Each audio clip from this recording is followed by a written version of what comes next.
She told me coldly, "You don't control my weekends." I was about to propose with the Van Cleef ring in my pocket. When she returned from her trip, everything changed. I'm 32. She's 29. We've been together a little over 3 years. Long enough for the quiet parts of each Dragova to become visible, but not long enough for either's nos to admit how many things we were avoiding discussing.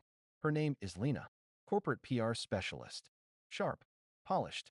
The kind of woman who walks into a room and instantly calibrates her expression depending on who's watching. I don't mean that in a cruel way, just observant. Strategic. Sometimes too strategic. I'm a software engineer. Straightforward to the point of bluntness, occasionally awkward, and very bad at pretending things don't bother me. Which, ironically, made me a good match for someone who could effortlessly smooth over any awkward silence. Our relationship started easy. Too easy, maybe. Dinners after work.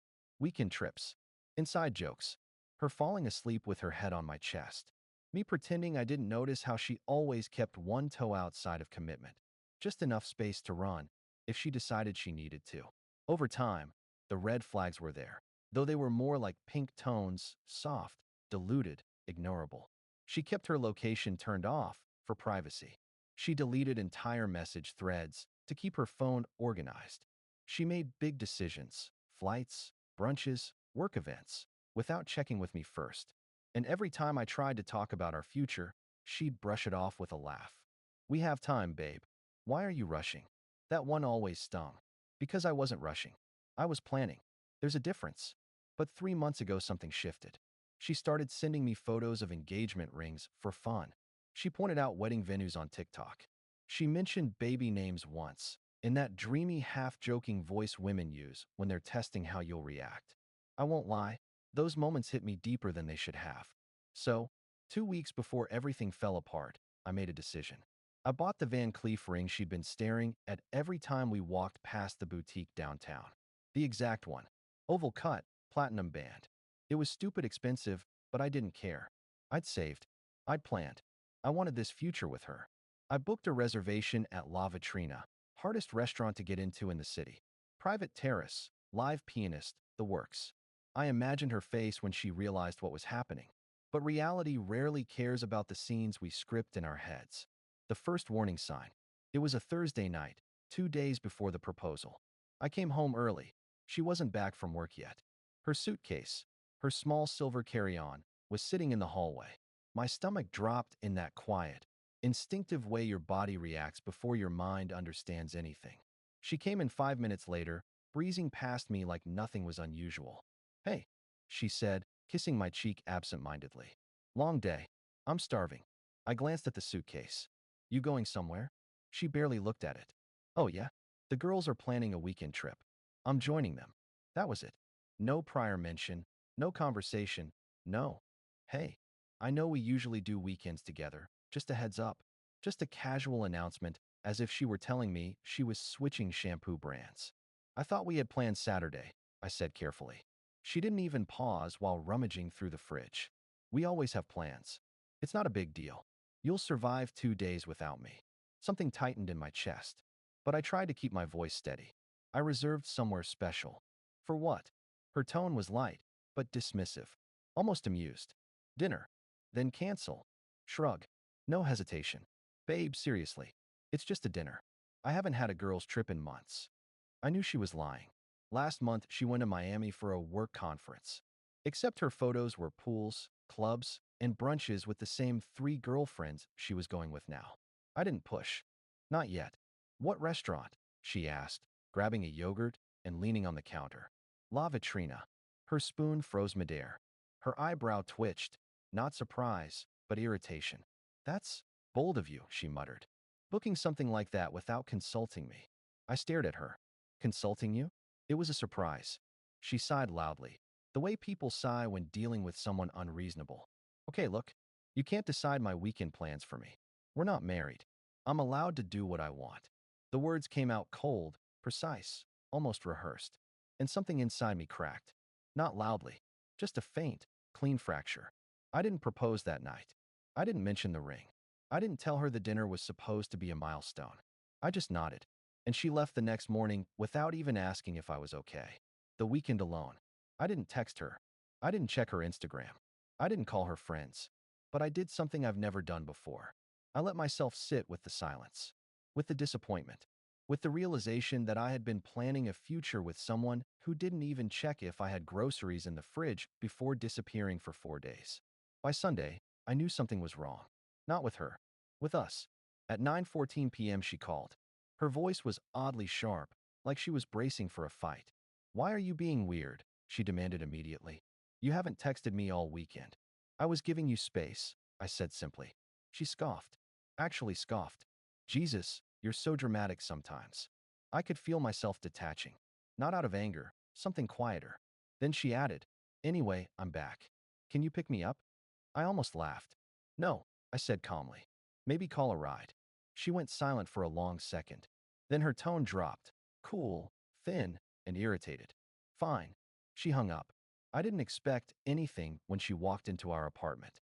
But her face, her expression, darkened instantly, like a storm cloud forming in real time. She saw something she wasn't expecting. Lena walked into the apartment just after 10 p.m., dragging her suitcase behind her with that practiced elegance she used when she expected an audience. Except this time, her entrance fell flat, because I didn't look up right away. I was at the dining table, laptop open, reviewing a work document. Not pretending to be busy, not ignoring her, just not orbiting her the way she was used to. That was the first thing that made her freeze. "Hi," I said without emotion, closing the laptop slowly.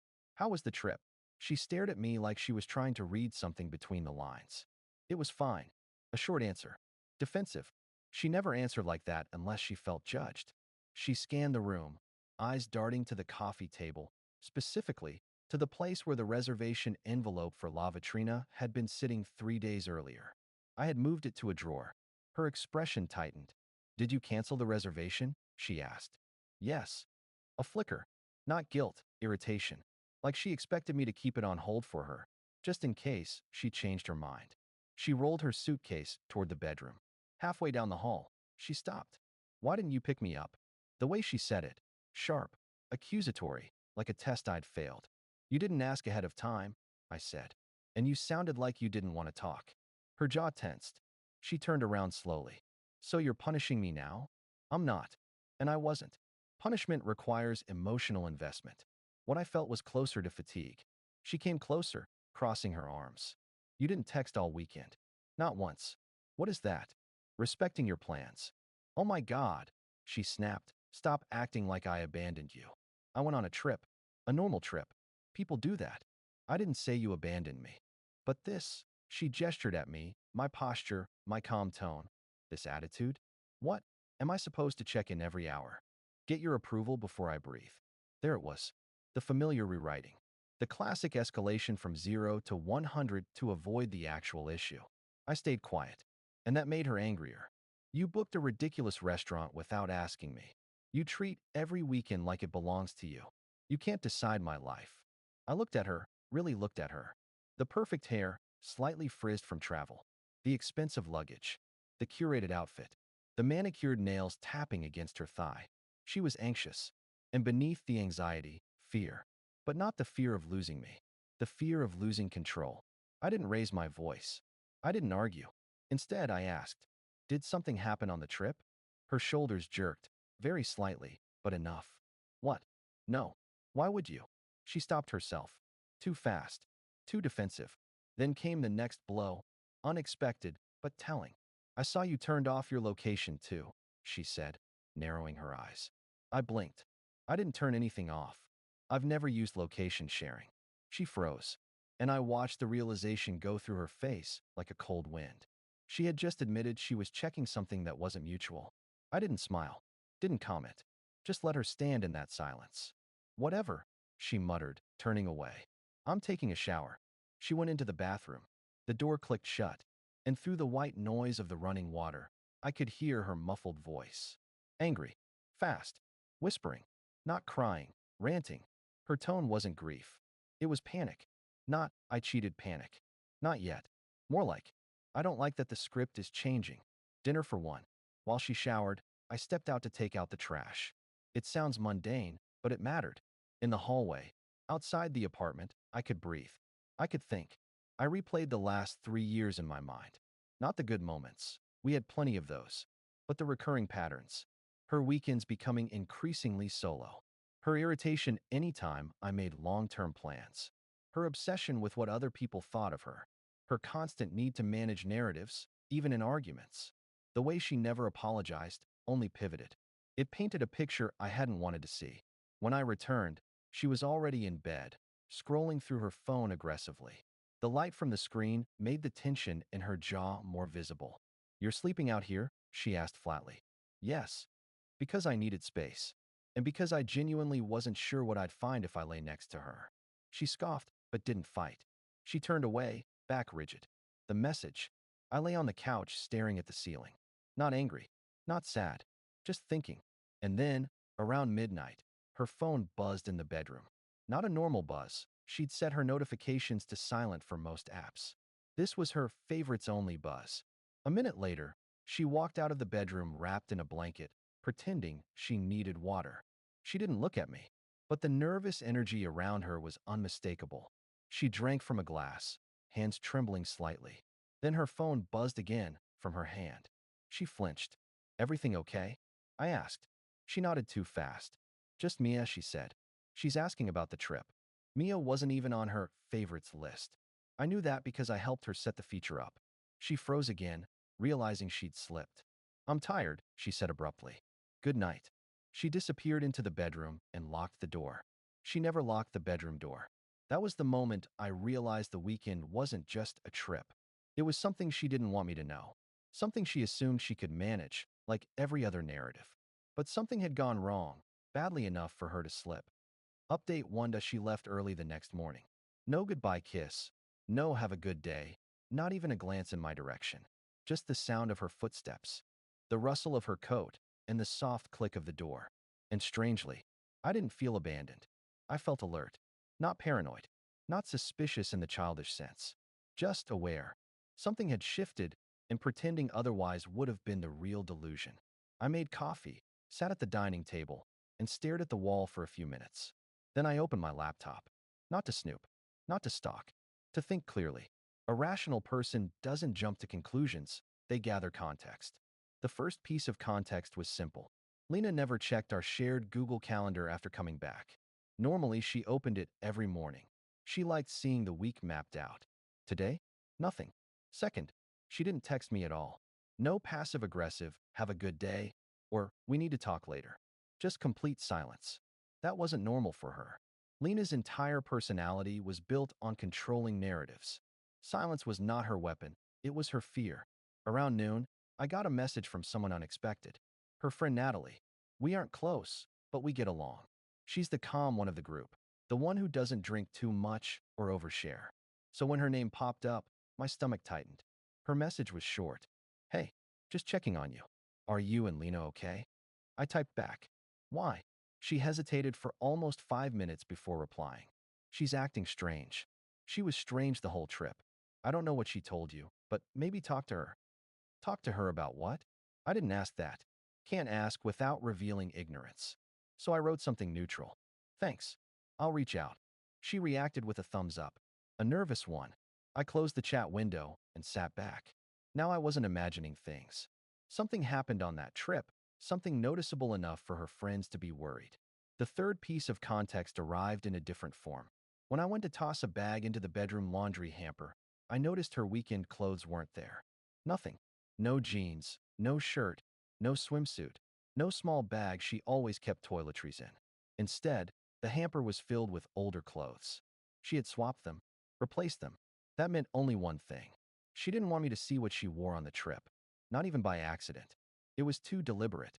And yet, I didn't feel that hot, irrational burst of jealousy most people describe when cheating comes to mind. Instead, my mind split into clean segments. What behavior changed? What motive makes sense? What actions contradict her story? This is what happens when you've been gaslit subtly for a long time. You learn to examine cause and effect without drowning in emotion. Around 6 in the evening, she came home. Her expression softened when she saw me, then hardened again, like she remembered she was supposed to be angry. "Hi," she said coolly. "Hey." She glanced at the couch. as if checking whether I'd slept there again. I had. She hung her coat without looking at me. "We need to talk," she said. Of course we did. "Sure," I answered. She sat at the dining table, hands clasped too tightly. Her nails dug into her skin. "I didn't appreciate how you acted this weekend," she began. "A script. Predictable. I made you feel bad, and you punished me for it. And I don't. I won't be in a relationship where I'm tiptoeing around fear of you being upset." I stared at her. Not angry, not defensive, just letting her talk. She hated that. "So," she snapped, "are you going to say something, or just stare at me like a therapist?" "What happened on your trip?" I asked. Her pupils tightened. "There. The first real tell. Nothing. You locked the bedroom door last night. I was tired. You swapped the laundry. I didn't." A lie so instinctive she didn't even finish it. I leaned forward slightly, keeping my voice even. "Lena, if you tell me the truth, I'll listen. But don't lie. Not anymore." Her knee bounced under the table. She looked at the wall, then at her hands, then at me. "You're overthinking everything," she said, but softer.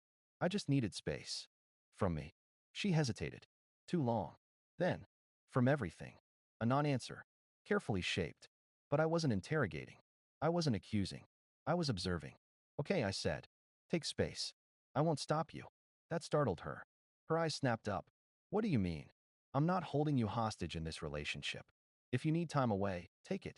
For the first time since she walked in, she looked lost. Like she expected a fight. Like she had prepared counter-arguments for battles I wasn't starting. Her breathing changed. Sharp inhale, shaky exhale. "I don't want to break up," she said quickly. "If that's what you're implying." I didn't say break up. "But you're pulling away. I can feel it." I nodded. "Because something's wrong. And until we talk honestly, I can't pretend everything's fine." That was the truth. Plain. Simple. Not dramatic. She swallowed hard. Then her phone buzzed. Her eyes flicked down. She didn't touch it. She didn't even breathe. I watched her reaction, not the message. Her reaction told me enough. I didn't ask who it was. Didn't lunge. Didn't demand. Instead, I stood. "I'm going for a walk," I said. "You can stay or go out. Whatever you need." Her face collapsed into something I couldn't identify. Fear? Anger? Guilt? She reached out suddenly, gripping my wrist. "Don't leave," she said, voice trembling slightly. "Please." It threw me off. Not because she'd never asked before, but because she sounded like someone terrified of losing control of the situation. "I'm just stepping out," I said gently. Her grip tightened. "No. Stay." I looked at her hand on my wrist. Her fingers white at the knuckles. Her breath uneven. It was the first time she showed genuine vulnerability. Or panic. The difference was becoming harder to distinguish. "I'll be back soon," I said softly.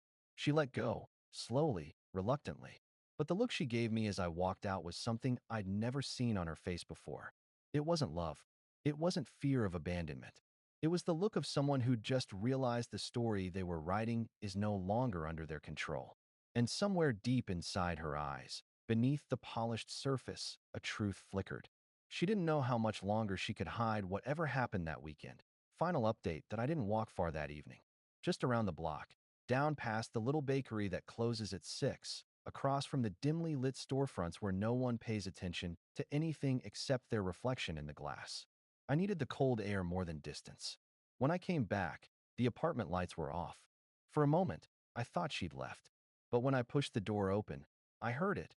Quiet breathing from the bedroom. Not sleep. Not calm. More like someone trying not to cry with their face pressed into a pillow. I didn't go in. I sat on the couch in the dark, letting the silence fill the room. I think she could hear me. I could hear her shift. We existed like that for nearly an hour. Around midnight, she came out. Hair tied up, face flushed, eyes swollen.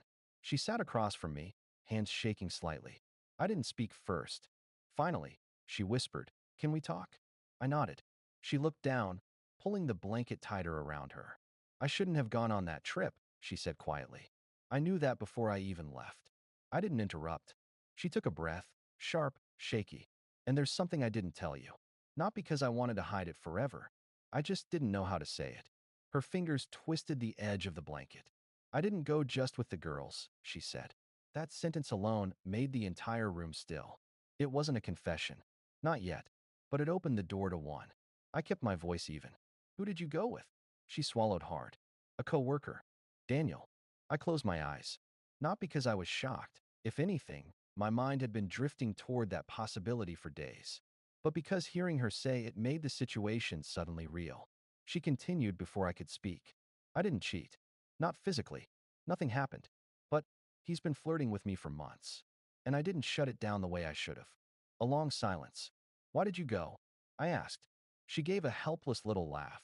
One of those broken sounds she never let anyone else hear. Because I wanted to feel wanted. Desired. Not predictable. Not like someone's future was already written. I let that sink in. So this wasn't about him. It was about her. Her identity. Her control. Her fear of commitment, disguised as independence. She wiped her nose with the back of her hand. I thought if I ignored it, if I pretended it was just a friendly trip, nothing would happen. I told myself I didn't know anyone an explanation. I told myself we weren't married yet, so I could make my own decisions. She almost laughed again, but the sound cracked halfway. That's what I threw at you, isn't it? That we weren't married yet. I nodded. Her eyes filled with tears again. I said that because I panicked. I realized you booked La Vitrina. And I knew, you were planning something. And I wasn't ready. She looked up at me then, her voice breaking for the first time. I didn't want to say no to you. I didn't want to break your heart. And I didn't want to look like the villain, even though I was already acting like one. The truth hung there, heavy and suffocating. I rested my elbows on my knees, staring at the floor. Lena, I said quietly, did anything happen between you and him? She shook her head quickly. No, nothing physical. But the way we talked, the way he looked at me, the way I let him look at me. She pressed a hand to her forehead. That's emotional cheating, isn't it? I didn't answer. She continued, voice thin. Nothing happened on the trip. But I wasn't honest with you. I wasn't transparent. And I didn't protect our relationship the way I should have. Finally, she looked at me fully. And when I came back and saw you calm, detached, not begging or getting jealous, I realized what I'd actually risked. The room felt colder. She whispered the words like they were glass in her mouth. I thought you'd chase me, that you'd try to prove something, that I could feel wanted without losing anything. And when you didn't, I realized how badly I'd miscalculated. My voice was steady when I spoke. I didn't chase you because I don't want a relationship built on panic or manipulation. She covered her face with her hands. I know. I know. I hate myself for all of it. I've been spiraling since Sunday. I didn't know how to tell you. I thought if I acted angry first, it would make me look less guilty. But it just made everything worse. Her shoulders trembled. I don't want to lose you, she whispered. But I know I might have. I let the silence stretch. Not as punishment, as clarity. Finally, I said, Lena, I was going to propose. A sound escaped her, raw, broken. I know, she whispered. I know. I saw the drawer open when I came back. I saw the box. So she'd noticed. So she'd undone her own future. And maybe mine, too. I'm sorry, she said, barely audible. I'm so sorry. I ruined something I actually wanted because I didn't know how to deal with my own insecurities. She slid to the floor, sitting in front of me, palms open, shaking. I'll go to therapy. I'll cut contact with him. I'll do whatever you need. I'll be transparent, honest. Just, please don't shut me out. Her voice wasn't cold now. Wasn't strategic. Wasn't rehearsed. It was real. And that almost hurt more. Because real or not, the damage was done. I leaned back, exhaling slowly. I'm not making any decisions tonight. She nodded rapidly, tears falling. I know. I know. I'm not asking for that. I just needed to tell you the truth. I stood and helped her up. She melted into me, arms around my waist, face pressed against my chest. For the first time in days, I held her. Not out of love. Not out of pity. Out of recognition of what we once were, and what we might never be again. We slept in the same bed that night. Not touching. Just two people lying beside the consequences of their choices. 3 months later, we aren't together. Not because she didn't try. Not because I didn't care. But because trust is not something you rebuild with apologies. It's something that collapses quietly and refuses to stand back up.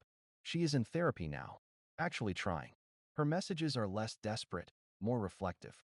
Sometimes I respond politely. Sometimes not at all. I didn't date anyone after her. Not because I'm broken, but because I'm tired. The ring is still in my drawer. Not as a keepsake. As a reminder that love isn't enough if someone isn't ready to receive it. She told me once, during our last long conversation, I didn't cheat on you. but I cheated on our future. And that was the truest thing she ever said. People think the worst part of losing someone is the moment of impact. It's not. It's the slow realization that even when the truth comes out, even when apologies are given, even when the person swears they'll change, some things simply don't fit back together. Not the way they were. Not the way they should have been. And sometimes the most painful ending is the one that almost became a beginning.